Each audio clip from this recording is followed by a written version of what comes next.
Hey, what's good, fam? It's Kyle Henderson of BamaInsider.com coming to you from beautiful Tuscaloosa, Alabama. Hit the thumbs up, like, subscribe. Let's get this video to 500 likes. I'm talking about the transfers leaving Alabama since November 2021. This list was put together by Michael Casagrande of AL.com. Really good research right here.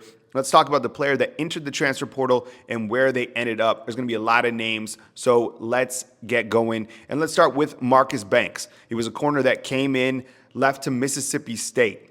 Then you have Xavier Williams. Never was able to get on the field at Alabama. He left to Utah State. You got Pierce Quick, the offensive lineman, ended up going to Georgia Tech. You got Jackson Bratton, another player that didn't see the field, going to UAB.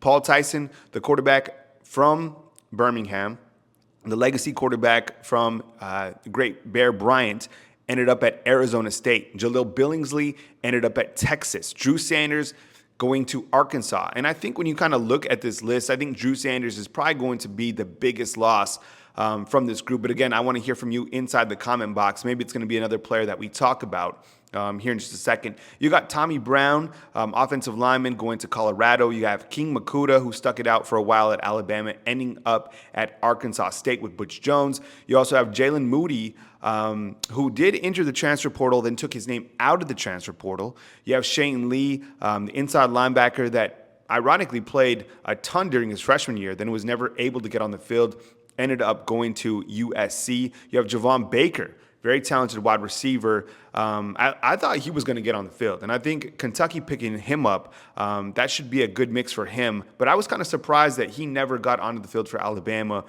You also have Kamar Wheaton. That was an interesting story. We never really figured out what was going on with Kamar Wheaton besides a small injury. He's going to SMU. I'm really curious to follow his progress throughout the next couple months. You have Ajay Hall, who entered the transfer portal and went to Texas.